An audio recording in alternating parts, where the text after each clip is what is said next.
Welcome back to the MartiniWorks Podcast. I think it's like episode 4 at this point. We still offed Alex because he just wasn't performing. But Lars didn't make the cut either, so we brought in another guy. Oh God, no pressure. DK. What's up? Donkey Kong. Dustin Korth. Hey, yo. He's been on the podcast before. You Dustin guys Korth know is him. here. He's our token truck guy. Why you gotta say it like that? Because every how else group would of you car guys needs a truck guy. Otherwise, they can't haul their shit. No, that's Can't go fine. It's get the parts. token thing that I'm a little bit concerned about. You need a know? token truck guy. I was just gonna say resident diesel truck expert, but I guess That's token a truck lot guy of big works. words for a truck guy. Just kidding. If you guys are interested, make sure to check out MartiniWorks.com for all of your car part needs. We appreciate all the orders that have been coming in. You guys have been picking up some really cool stuff. A lot of Continental orders. We've been seeing work orders. We had those 3-piece works come in. Those were super beautiful. dope. So just want to give a quick shout out to you guys for purchasing through us, because that's what allows us to keep doing the podcast, keep making content, is when you guys order through us. So thank you for subscribing, liking, commenting. Dustin, I had a question for you right away. So Hit me. You've been integrated in the car scene for a while for a truck guy. 10 years, 12 years. Yeah. We hosted our first Appleton Takeover in 2015. Yeah, and that's what I was going to say, is that you always have been like involved with the events and car shows around here, and some probably the biggest in Wisconsin, really. That was before the word takeover got bad notoriety. Yeah, correct. When we called Dustin's head of takeovers. we called it, for the record, we called it Appleton Takeover because we wanted to create, that event was originally poised to be a mini automotion, was the goal. So back when we first founded that, Street Certified, who doesn't host anymore, hosted a show I on remember Saturday. them. Yeah, and then, not Street Certified. It was one of the parking garage shows, not Parking Lot Party, but one of the Top Shelf. It was Top Yes. Shelf, Yep. which is a super rad show. They did a great job. But Top Shelf hosted Saturday, and we always hosted Sunday. So we called it the Appleton Takeover Weekend because it would pull in all these enthusiasts from the regional area, and we would take over Appleton. It was sick. It was awesome. It wasn't burnouts in the middle It was of the not burnouts and kids getting hit with We G35. changed the name now. But what I was getting at is you're still doing them today. How do you think car shows, car meets have changed over that time? Are they dying out? Are they fizzling out? Are they different? So this is a really interesting one for me because part of it is that we're getting old. Yep. Right? Most of us are 30 or close to 30. I'm in now. my 30s. Yeah, man, same. Gels is like 14. So He's a it's little fine. baby. I noticed that, like, I didn't see us we don't do as many like pop-up meets anymore, right? Like when we were kids, it was, and you guys know it as well as I do, every night at, 3, 4, 5 times a week, you were Walmart to Walmart, or Walmart to Dairy Queen, or DQ, Taco Bell. Exactly. Yeah. Or, this park to that park or something, and you'd cruise and then you'd hang out and whatever. We don't do a lot of that anymore, but I think that's just because we're old and now we have businesses to run and things to do and all that boring adult shit, right? Yeah. But I realized that scene is still alive. Oh, very much. The 19, 20, 21-year-old, I'm going to say kids, right? But younger enthusiasts are still doing that stuff. So that's super rad. I hope, as long as they're being respectful, I hope that stuff never dies, because that's what funnels the next generation of guys that are hosting car shows like we did, I do Absolutely. think, to answer your question though, I do think like it's wild to me, having hosted for 10 years, how many show brands or companies or show groups have popped up, hosted a couple of shows, and then just died off. Why do you think that is? It's a fucking grind. That's fundamentally that's why, right? Because it is like Wisconsin Car Enthusiast Club was founded in 2013. I got involved in 2015, so we've hosted 10 events in Appleton that I kind of, for a long time was head of, right? Like the Appleton event was my baby. Right. But we host 3 to 4 shows a year and have for the last decade. And so to do 1 or 2 shows once, pretty easy. Twice, pretty okay. 3 times even, I would say, is okay. But you start getting into year 5, year 6, year 7, and if you're not dedicated to carrying that torch, man, it's super easy to burn out. And you just, a lot of times you lose motivation, or the other side of it is a lot of people get money hungry and they see the dollars coming in and they don't respect that those belong to the organization. And then either someone embezzles a bunch of cash or someone gets mad. Happen. I saw there's a lot feel like of that drama happens with that. so A much. lot, dude. Yeah. Because it is. I mean, you look at quick numbers here. You look at hosting a 400 car show at $70 a piece. That's a lot of cash. Yeah. And then Are you rich? no, I'm very poor. That's why I'm still hosting car shows. But for real, man, it's like, and on top of that, you look at 1,000 spectators at $20 a piece. There's a lot of money there. You know, it's 30, 40 grand in a car show. And if you don't have the right crew around you that understands the dollars and respects the organization, it is very, very easy for that to go south very quickly. Yeah, you guys got a hell of a crew, and I feel like it's had a hell of a crew since its birth. Mm-hmm. Yeah, we're very, very blessed. We're a completely volunteer-run organization. Nobody is paid and hasn't been paid, despite what some people think. We didn't buy a Ferrari with sticker money. That's not Oh, it was a Porsche with sticker money. The Porsche with sticker money. No, that wasn't it either.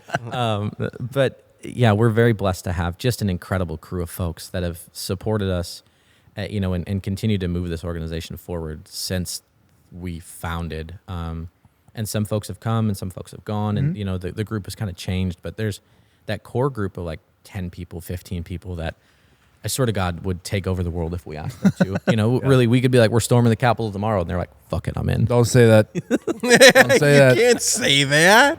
I just I would say that, you truck guy. hypothetically, I'm just saying that's the way Whoa, it goes. whoa, Easy, gonna guy. rip these cords out. He's been doing it all These day. cords are placed different. I'm telling you. Stressing me out. Dang. Holy fuck. So, okay, but do you think popularity of shows, you've done a lot, does it seem like the same amount is attending? Is it more? Is it less? I think you're seeing more people attend bigger shows. And maybe, again, I have to be careful because we are growing, right? And our age group is aging. And so we don't do as many. I remember when I was like 24, I did every local show I could go to. Same, every yeah. one of them. Fond du Lac, no problem. Beaver Dam, fine. Even Stevens Point, we were going there, right? 2-3 hour drive. I was doing it for a Saturday, and that's it. Yep. And now I feel like I don't do as many of those, but that's because we go to bigger shows. So we go to Riverside or Gatlinburg literally next week. So I think that our age demographic isn't doing as many shows, but the shows they're doing are bigger and more financial burdens realistically. Gotcha. Yeah, that makes sense. They're doing like one big one a year instead Yeah. of multiple small ones throughout the year. Yeah, exactly. People will bank up money all year to go to Gatlinburg, for example, and then rent a cabin with their homies and, go have a blast. Do you think it's worth it to do those big shows because they are such an investment? I think so. I think at least once. If I had a 24-year-old that had never been to a show like that said, hey man, like should I go to this? Yes or no? Like the answer is yes. Get a group of your homies. And even if you just go, like we go for a week because we're very blessed to be able to do that. But even if it's just drive down on Thursday, stay Thursday night, Friday, Saturday, leave Sunday, at midday or something and drive all the way through to come back home. It is such a surreal experience to find a place where you're not the minority. It's the same thing as Automotion. The reason I always loved Automotion is because like Gatlinburg weekend, you drive through Pigeon Forge and the regular traffic is the minority. Every car is modified. Every car is loud. Every car is slammed or on air and has dope wheels and whatever. Like it's such a cool experience to just be in this whole town of people that are just like you. And that's an indescribable feeling that I think everyone should experience at least once in their life. 100%. Would you say Gatlinburg's your favorite? No. Oh, what's your favorite? Riverside is by far and above. So, okay, I love the Riverside event. I'm not nuts on Chattanooga.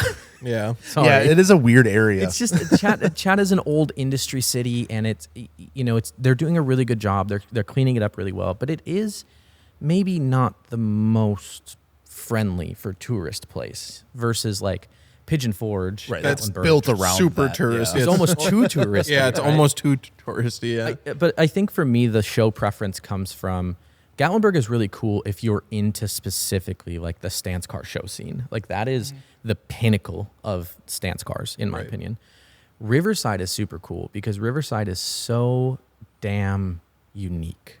Yeah, it's everything. Literally, we could talked literally about this at the bring anything. podcast Yeah. actually that we did down there. Like you'll find, and the people are so nice there because there's no trophies, there's no clout to chase, there's no nothing. It's just here's my rad car that I spent. Here's the best that I could do. Yeah, here's this fucking car that I spent 50 hours on a front bumper because no one made a bumper for it. So I bought a different bumper and then cut it in half and plastic welded it to this other bumper that fit and then molded it to look right. It's like, what? Who does that? Dude, the cars there are still phenomenal, though. They're at Gatlinburg? insanely Yeah. cool. Both. Yeah. That's what I was saying. Riverside, even though it's not like trophies and stuff, you still see absolutely jaw-dropping cars. I think, as Dustin said, it opens it up to like so much more than just like, oh, it's like a Stance car show or something Yeah. like that. It's like, no, I'm bringing like this 1980s like fucking race car that I restored, you know, and like, and it is how it is. Like Grid Life had like a setup there. This year, which was super neat. So it was like a bunch of like Grid Life, like time attack cars, which was super unique because you never see that at shows. I feel like No. like actual like down and dirty like fucking time attack cars was absolutely crazy. The fucking semi that like rolled up outside, and then it had like, what was it? It was like a Saturn on like hydros or something on the bed of it. Dude, it was just the most ridiculous shit. You want to talk about subtle flex? Okay, so you're at this car show, and there's dudes with rad builds. We're talking classic Porsches that are probably $150,000 to build, and billet block polished rotary swapped S13s. Yeah. There's one of those there, like all sorts of cool stuff. And then homie rolls up with this stretch frame 379 Pete with the matching trailer and just airs that bitch out on the front on the front driveway. And Damn. you could tell that the guys and gals that knew and the guys and gals that didn't, because some people would walk right by it, and Like, then why the some hell's people this semi here? would look at it and be like, "That's $500,000," and that's no joke. That's $500,000 parked. That thing was yeah. beautiful. Crazy. That thing was beautiful. Yeah, the truck scene goes crazy too. Even when you get into like big trucks, like semis and stuff too, those guys bool out because, well, some of those guys, I mean, they live in their that's trucks. their It's home, like, man. They got to make it as nice as they possibly can. So yeah, you can definitely respect seeing that scene too. I admire seeing a nicely done some. I've even, because they used to do a show in Waupun, the like truck show. I forget the actual. Yeah, it name. was Waupun Truck Show. Is what they called okay. it. Yeah. Yeah, and the semis I seen there were absolutely insane. The attention to detail was wild. So it's cool to see that part of it. What do you think is currently the biggest car show in Wisconsin? Is it still Automotion? So Automotion is a tough one. I would say Automotion is the biggest Wisconsin car gathering. Right, But right. it's not. 'Cause The it's not actual really a Automotion show, yeah. show is Yeah. just classic cars, and it's Yes. relatively small. I've gone to Automotion many years. I've never actually gone neither. to the classic car Me show. neither. It's wild.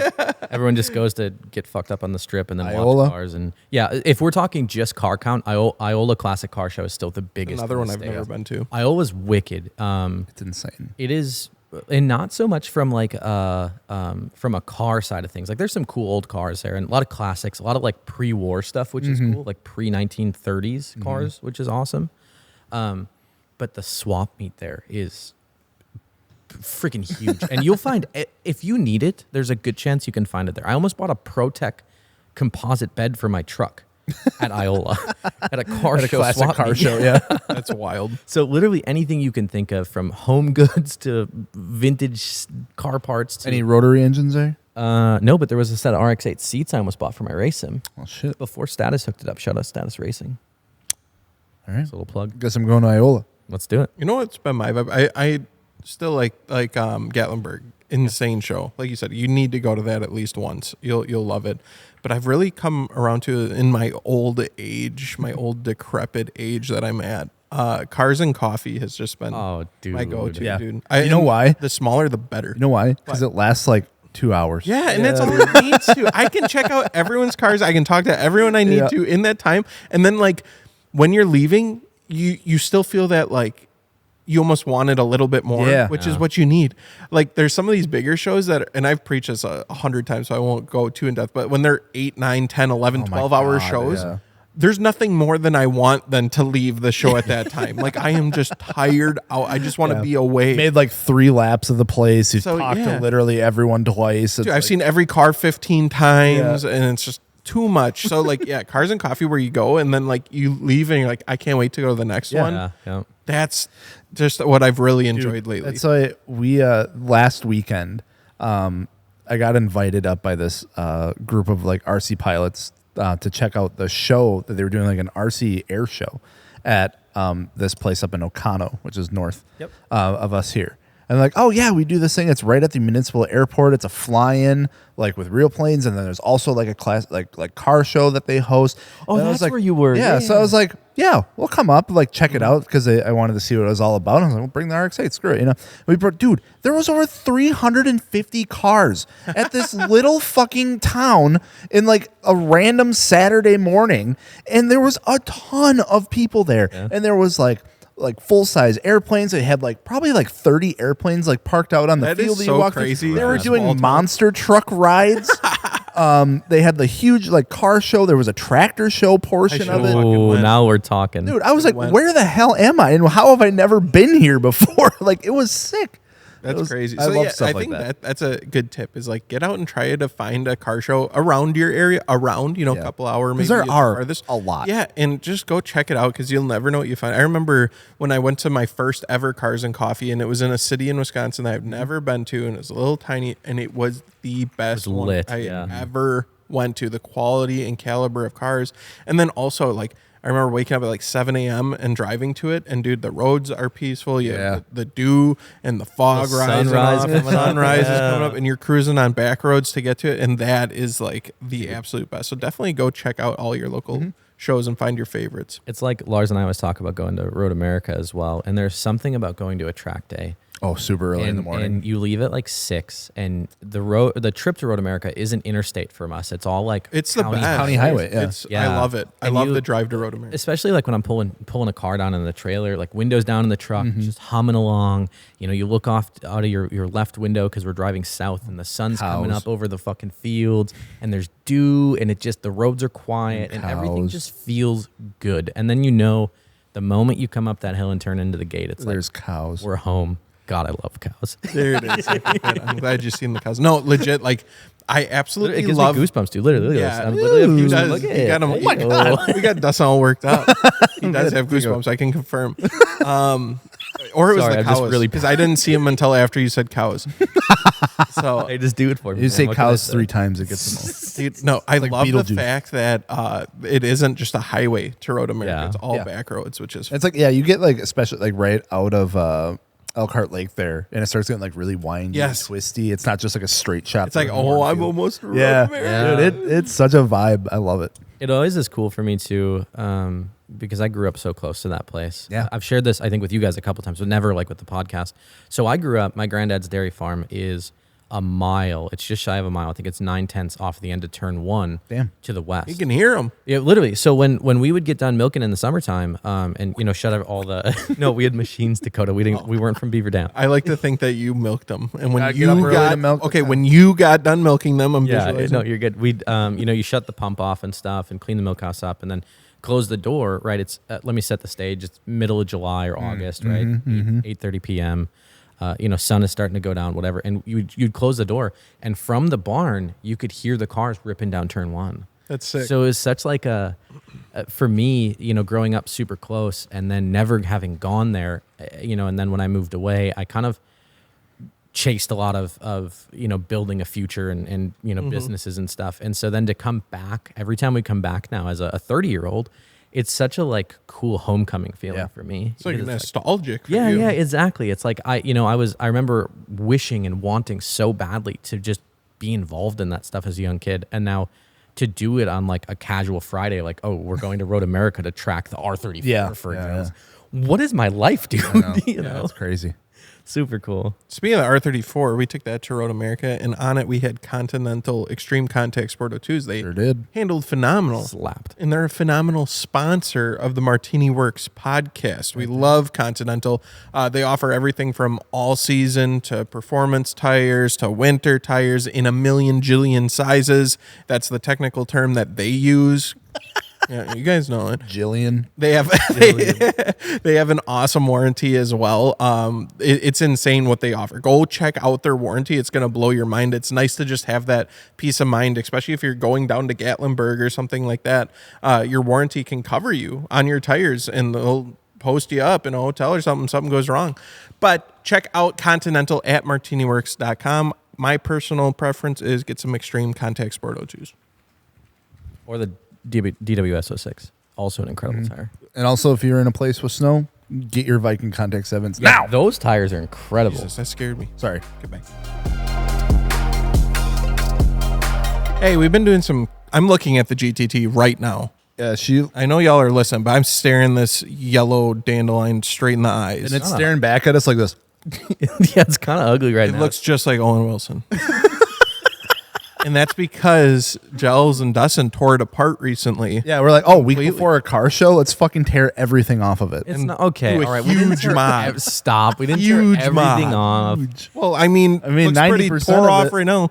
I've never seen the rear of that car look uglier. It looks almost kind of scary. Like it looks like AI generated. I know, that's right what now. I said. Yeah. Okay, so we have pretty much every plastic body piece off of this car right now, including the front bumper, the side skirts, the rear bumper, and the rear taillights because of the covers Because on of it. GTR kits going on. Because GTR, baby. No, absolutely joking. not. That Yeah, M's we was wouldn't do loud. that. Do you guys hear that? Yeah, fuck it. But yeah, so we have the car like torn pretty far apart because we have a special surprise coming for it, and it showed up surprisingly enough on time to be able to get it done for slammed enough.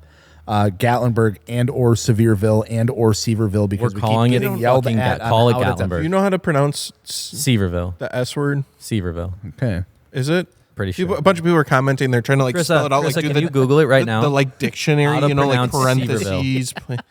I'm like, and what's crazy? Someone messaged me and did like that. Yeah. I still didn't couldn't know get how it. to. It's like, Survivor available. yeah. Yeah, it's Seaverville. You look at Seaverville. Seaverville. Sevierville. What the fuck? All right. Well, you know what? Okay. We're calling it Yeah, we can Gatlinburg. call it Gatlinburg. It's still Gat in our hearts. Gatlinburg's just a cool name. Yeah. What if we just renamed it to Slammed Enough Gat? Yacht. Anyway, GYAT. so the car's all torn apart. We got a special surprise coming. It's currently in paint across the way here. Yeah. We got a body kit for it. It was It's JDM as hell. It's super fucking JDM. I'm really surprised that we even found it. Glad we did. It showed up miraculously Overnight. Wasn't it weird to ship, or did we have to find some roundabout Dude, it was way of shipping it, here? It was super weird because like usually like I've never until like this last month really have purchased anything directly from Japan or like one of those like auctions. Like it was on like one of those like Japanese auction sites, like the Yahoo auctions or whatever it is. So we also had to get like a replacement side marker for the Gloria. Now that, for instance, it was like, yep, you bid and you put an auction price on it, you put a bid on it. And if you get it, then it goes to like this place and then you figure out shipping from there. For something like that, it was $40 to air ship because it's really small. I was like, damn, got that in like a week or a couple days. The body kit, however, you know, you're talking literally a car. Never at this point. cheap to ship ever. So we have a huge fucking box. So I believe we hit up the guys over at coilovers because we won the auction. And we're like, how the fuck do we get this thing here now? So the guys over at coilovers, I believe, helped us get everything situated shipping wise because obviously they get a bunch of stuff from over there. So they had like a container. I think that's how a lot of people do it. It's like you go in on like a container spot, like you reserve like half a container and then you just load it up with Other shit. people are trying to get their Yeah. shit from Japan too, Yeah. but it's really expensive. Yeah. To have that makes So sense.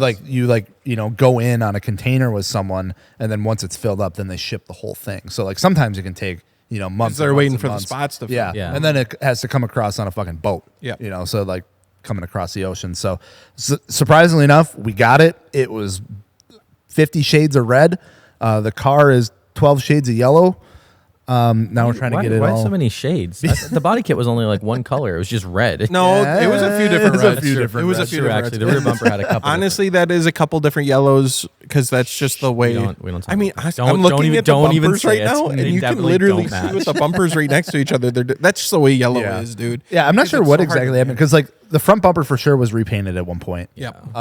Because it was single stage. The rest of the car is obviously like base and clear. But no, yeah, we took the rear end off because we wanted to take obviously the bumper off, so we had to take like the taillight bezels and everything off. Dude, it literally, like Dakota said, looks like something AI generated. Like, oh, make me a Japanese sports car without taillights, and it's just like it looks so block. smooth. Like there's just nothing there, and it just rounds out to the back. It's the hard to weirdest thing. explain. It just looks very odd, but Took my fucking eyes is like what it reminds yeah, me. yeah, 100%. You guys should post that picture in the YouTube. Yeah, just did a rear end delete on our GTT. Yeah, What do you actually, guys we will. think? We'll make sure we post it up on the YouTube. When this community or episode goes something. live, you Yeah. should post it up in there, and 'Cause it's goofy. interesting. Yeah, for sure. That's a good call. Yeah, I'll take some pics. What was cool though, because yellow is so hard to match, is the guys that are painting actually came over and like scanned the car. Sun right? gunned Like, it. Yeah, sun gunned it. That's Hey, sun gunned it. well, why you Hey, gotta sun say gunned that? it. It's because the car's JDM, isn't it? That's why you got to say it Whoa, like that. no, No, man. it's just that's a fun word to say. Oh, okay. Anyway, how it's really. you said it. Do you know how those work? They go up, start just blasting. So anyway, I started blasting. Yeah. No, it's cool. It's got like this little optical eye, and what it does is it shoots light at it, and then it's measuring the refraction of light off the paint pigment, and that's how it gets you close with your colors. And then obviously you blend it, like you tint it up and down a couple shades, and then compare it to see which one is closest. Yeah, shout out to the guys over at Dialed In right In. across the street here. We couldn't have had it any better because It's like everything we need is like within walking It's distance. nice. We got a tint shop there. We got Tire mounting.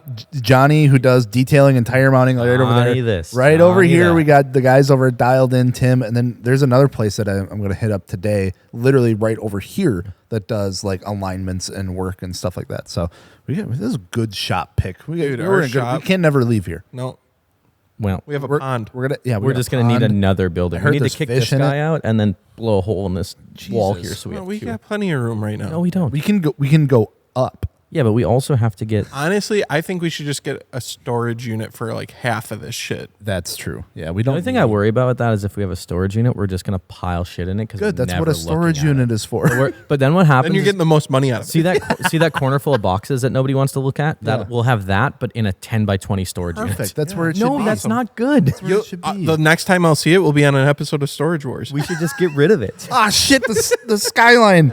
Ah, fuck. We forgot to pay the bill. That Could you imagine horrible. somebody just cuts the lock off, opens it up, There's it's an a fucking R34. R34. They Damn. shut that shit, put a new lock on Yeah, it. this is mine now. I own Tell it. no one. Oh my god. Yeah, so we've been wrenching on stuff like crazy. Obviously, getting the R34 ready. That was kind of like a rash decision where we looked at the kit because it got here and I was like, oof, I don't know how. The good news is it fits beautifully. Yeah. There's Because a reason that it fits beautifully. I was gonna say, is it like OEM? Did we decide that? Yeah, so it was a. This will probably give away what it is, but it was like a dealer, or not a dealer, but like a OEM option. So like it dealer is installed, right? You couldn't order from the factory like that. yeah, right. Yeah. So it's like a dealer aftermarket stuff.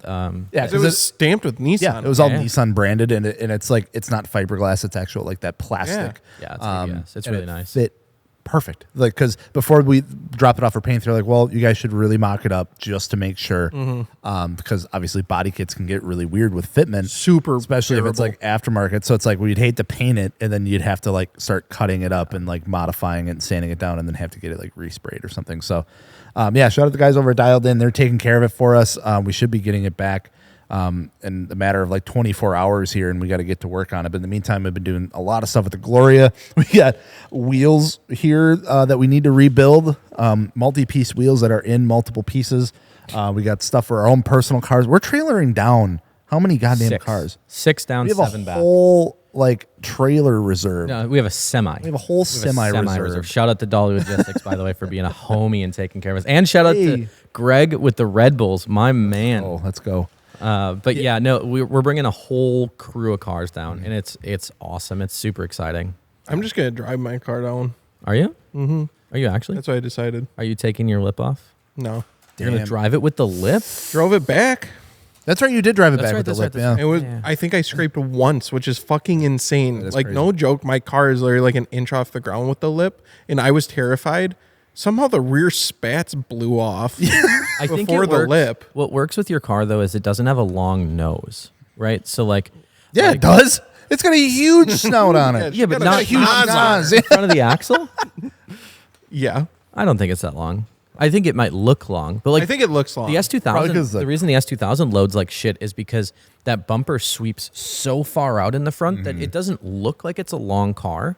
But because that bumper sweeps out so far, you have so much time before the front axle comes up to clear stuff, right?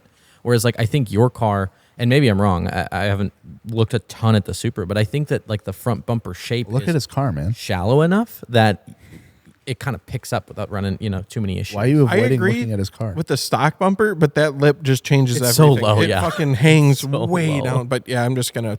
We probably have room in the trailer. I'm gonna for run it. to be honest. If you I just want. don't want to dick with it. I just Okay, want that's to. fair. That's fair. He just wants a reason to get a new lip kit. Okay. I All right, honestly respect. don't. I love the lip that's on it, and I would fucking throw up if I had to buy another lip because that shit was like $1,500. Yeah. So I really don't want to buy another lip, but I just think I don't know. I was so blown away when I drove back. I was like, oh, this is fucking fine. Hell yeah. So I think if I just keep an eye out and Just air it up. air it up. Air it up. Then I'll be good. I'm not on air. Dude, fuck air, dude. I'm static. Drive it how you static park it. That's why I'm keeping my lip on. Oh, all right, got it. Uh, Got it. I thought of air initially when I got the Supra, but I was just like, I don't want to fucking do the whole trunk setup, and that's too much work. Mm-hmm.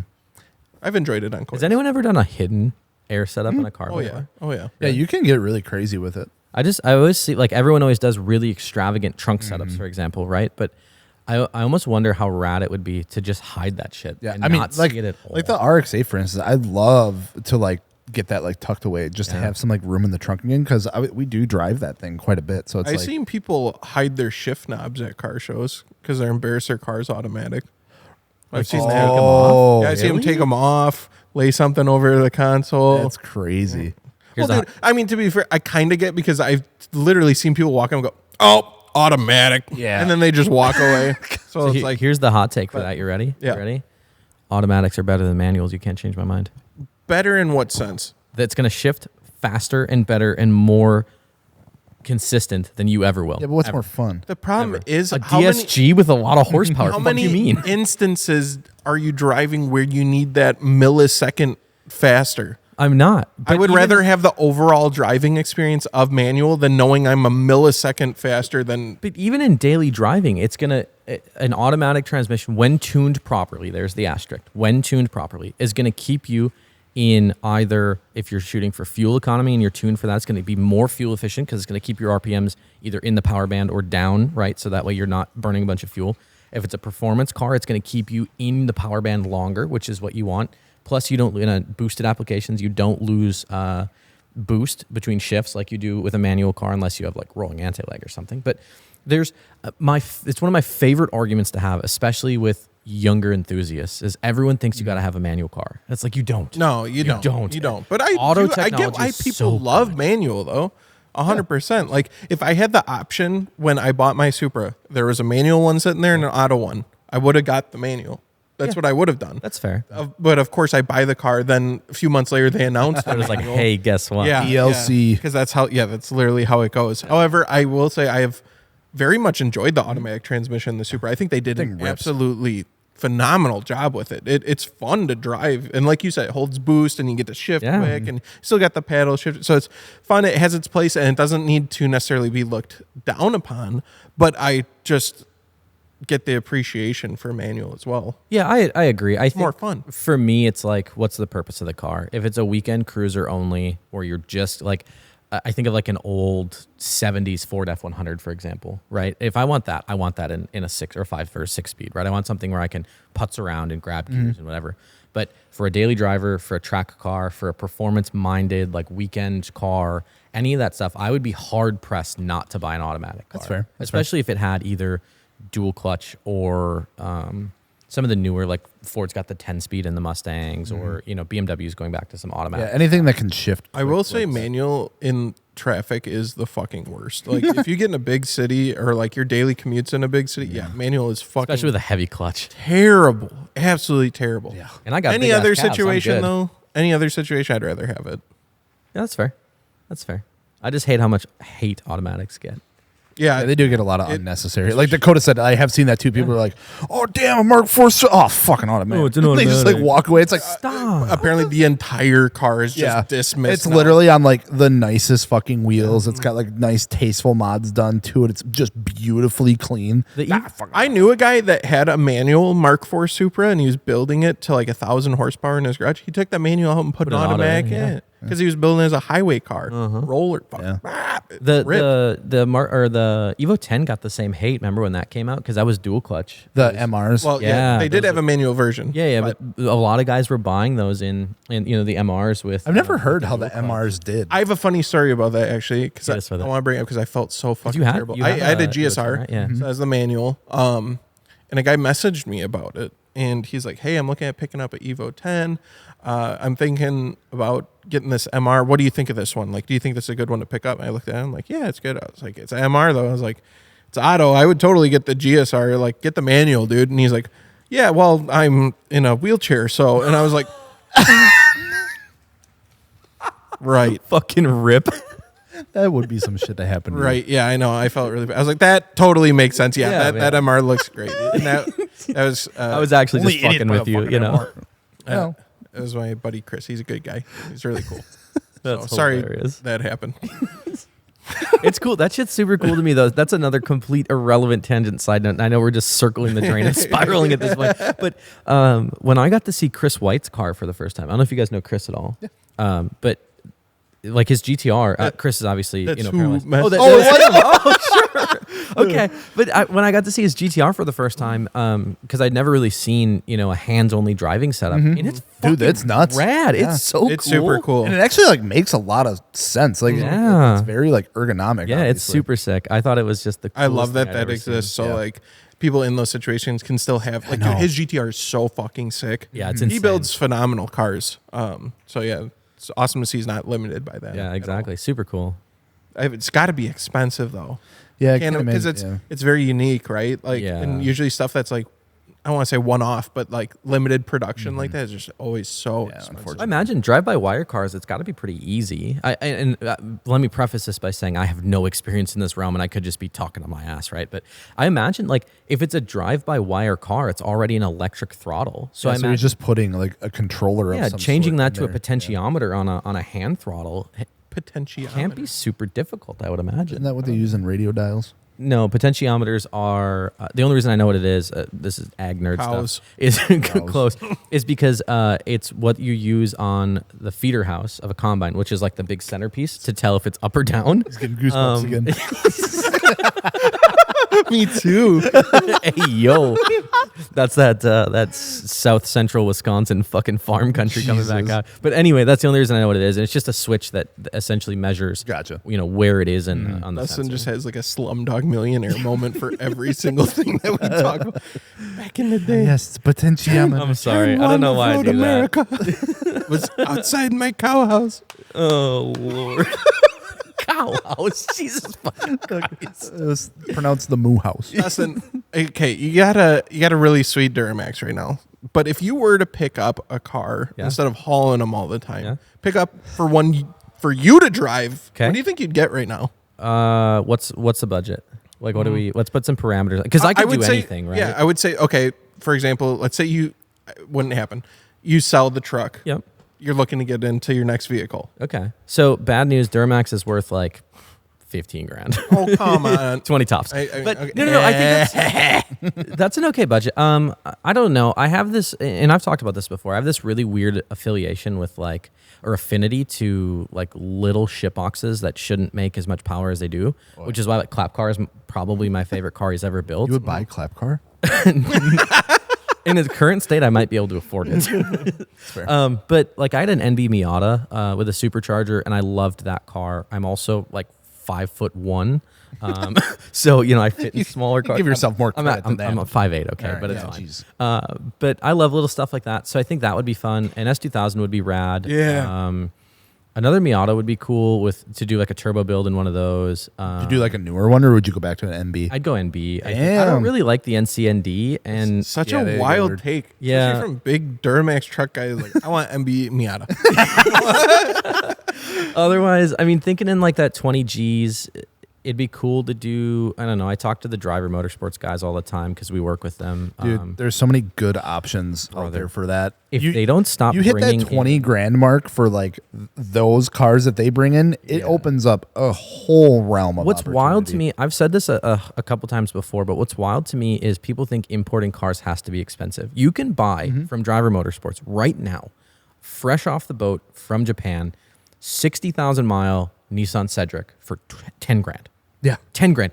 In the States, titled and ready to insane. go. I know. With taxes and everything, you're 11.5, 12 out the door. like That is Better than anything you can get here for that, so for that rad. money. And like for a weekend car, for if you wanted to build your own show car, I mean, parts are readily available. It's common bolt patterns, fitment's really easy on those cars. Like that's awesome. So I gotta that'd be say, sick. I'm a little disappointed in you Why? because you, not too long ago, had a really dope GTI. I miss my Mark 7. See, but you didn't bring up anything in the realm of that. And I thought maybe we had like a hot hatch thing going on together, but nope. It depends. Okay, No, so hold I on. want MB Miata. Let me back up. It depends on if we're talking for daily or so. And the reason that I didn't go that direction is because The truck for me is a second vehicle, right? I have a Yes. daily. Yep. So if I was to replace that with solely a car, I'd look for something that is more of a second fun vehicle. If I was going to go buy a daily right now, Mark 7, Mark 7.5 is very high on that list. I mean, I've said this before and I'll say it again. That is a lot of car for not a lot of money. It really is. And like it, not only that, but like they're more affordable compared to like other things. Yeah. But they don't feel like it. Like you get in right, those cars and they feel kind of luxurious and really nice. And yeah, I think that generation is a little bit slept on. For now. I assume they'll start to kind of creep back up again here in the next couple of years. yeah. But it's, man, I was very blessed. I sold that car to my wife's cousin. And so I see it all the time. And every time I see that car, I'm like, I fucking missed it. It was a good car. That was the first time I ever did like OEM Plus. Yeah. And man, everything about that car was just so damn good. BCBRs. Oh, I was going to say, what suspension did you have? BCBRs. You did like the Mark 7.5 like upgrades. Yeah, the headlights and taillights. I did the sequential Euro, smoked Euro tails. Conte? I had KPs on Conce there. K&Ps, which was cool because that was a custom drilled set.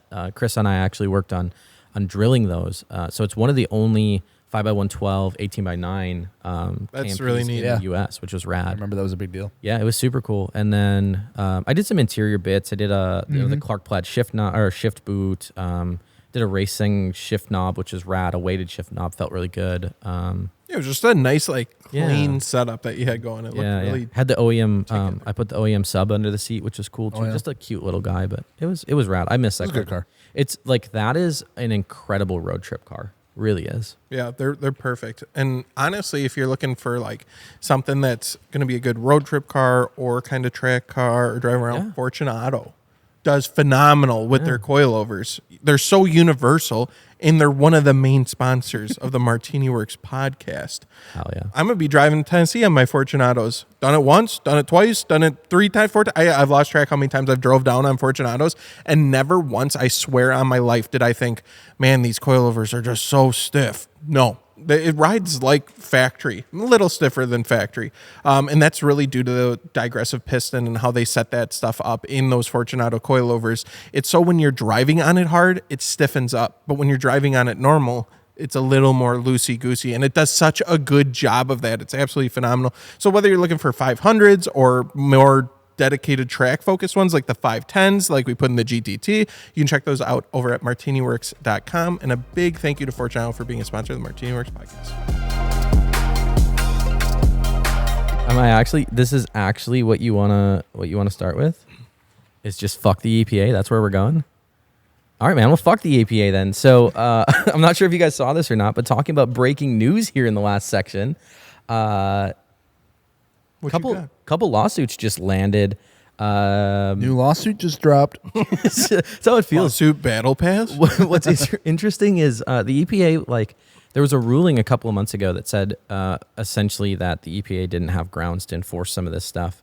And this hits especially hard for mostly the diesel truck stuff, right? We talked about this last time I was on the podcast. For selling emissions defeat devices, aka DPF deletes and DEF deletes. But there was a ruling, and everyone in the diesel world was like, fuck yeah, we got them, we're good to go, everything's fine. And then last week, they announced that they settled with Rudy's Diesel for $10 million. Jesus Christ. Because they were selling those delete stuff? Yeah, so for those that don't know, Rudy of Rudy's Diesel has been in the aftermarket diesel world for like 15 years, 20 years. He's one of the, I would say, the OGs. Rudy! He's based out of North Carolina. Aaron Rudolph is his name, and he has to pay $10 million in criminal fines and civil penalties for manufacturing, selling, and installing devices commonly known as defeat devices to remove or disable truck emissions. What the fuck? Yeah. He was also, as an individual, sentenced to 3 years of probation and has to pay $600,000 as an individual. Oh my God. Because he owned the business that sold this stuff. Then that's on top of everything else. So the business owes... Holy fuck. Yeah, it's wild. Just crazy how much money they hit him for here, and it's simply because... It's crippled. Dude, how do they even justify that amount of money? Well, so what happens is, this is what happens, because I know another shop out of Michigan, and I don't know if I'm supposed to say anything, so I won't mention any names, but I'm pretty close with a Michigan shop that also got raided by the EPA, and There's no notice, right? The EPA just knocks on your fucking door one day and says, show us all your sales records. And you either say no, and then they hit you with some absolutely bonkers number. I think his was somewhere in the 3-digit, like hundreds of millions of dollars he would have to pay. My God. Or they say, show us your sales records, and then we'll fine you for every defeat device that you sold. And so it's like, what do? Do you pay $10 million, or do you and sell out, or do you not and literally cripple your business and kill you, essentially, ruin yourself? That's insane. Yeah. And so they've been doing this for a number of years now. Okay, so what's the difference in like those smoke shops where cannabis is illegal, selling smoke pipes that everyone knows what the pipes are for? Yeah, because those are for tobacco is how they market that. Well, couldn't you say that all this stuff is for off-road use? Or So that was the thing. For a number of years, you could specify that these parts were for off-road use only. Right. And you could get away with that. But then the EPA essentially came in, which, again, I've mentioned this before, but the fact that the EPA is not a governing body, it is a council, essentially, that is making and enforcing laws is bonkers to me. It doesn't make any sense. It's a complete overreach of power, in my opinion. But that's a conversation for another time, not on a podcast. But it is crazy to me that the EPA just comes in, no knock raids, and then says, okay, well, we sold these for off-road use. And it's like, that's fine. And then after a couple of years, the EPA is like, yeah, we don't care if you tell people it's for off-road use. You can't sell these. It's, what? That doesn't make any sense. Like, where does the rule stop, Yeah. right? At one point, do they... And who's making that decision? Them? Yeah. At what point does the EPA have the power then to come in and say you can't have race cars?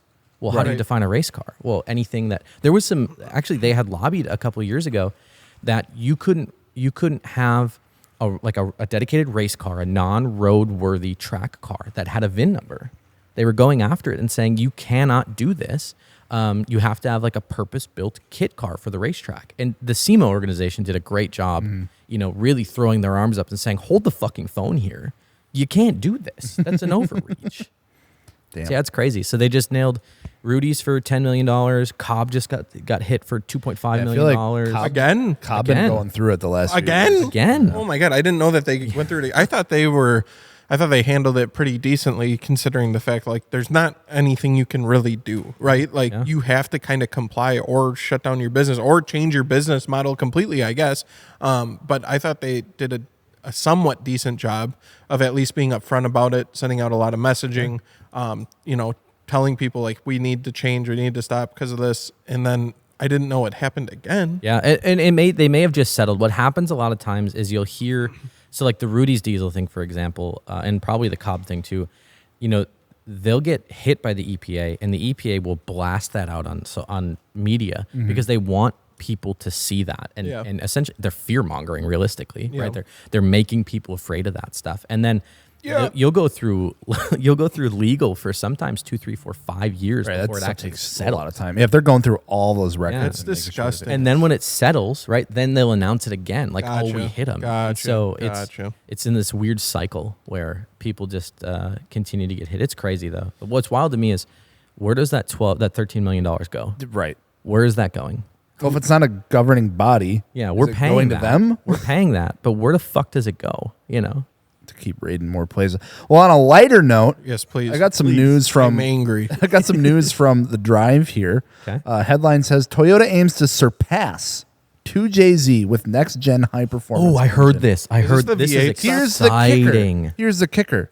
It's all 4 cylinders. Uh-huh. Oh, so this isn't the V8 stuff. Because No. I heard they're putting a V8 and a Supra that's been breaking the internet recently. So apparently, last May at the ICE Technology Summit, Toyota unveiled a bunch of like new 4-cylinder engines that they've been working on, ranging from 1.5 liter to 2 liter, some NA, some turbo. Not very EV of them. The 2-liter turbo was obviously the attention here, and it says the engineer told Karuma News, according to Lexus enthusiasts, I'd like to aim for an engine that surpasses that in Fuck yes. reference to the 2JZ. Interesting, taking a couple cylinders out, trying to surpass the bigger engine. Yeah, so instead of a 3-liter 6-cylinder, you're looking at a 2-liter 4-cylinder. Obviously, it would be paired with some sort of hybrid system and stuff like that too. But they're talking like 400 horsepower out the gate. It'd be insane. Turbo 4, I love Turbo 4 stuff. It reminds me, that same notion reminds me of like the EcoBoost stuff where people are like, oh, my wife has an EcoBoost Mustang, and everyone's like, well, it's not a V8, blah, blah, blah, my American freaking race car. It's like, dude, shut the fuck up. That car makes 360 horsepower and 360 foot-pounds of torque. They are still very quick. And it gets 30 miles to the gallon on the interstate. You can keep They're very moddable, too. Yes, dude. Until you hit like 400 foot-pounds, and then they all window the block. Every one of them.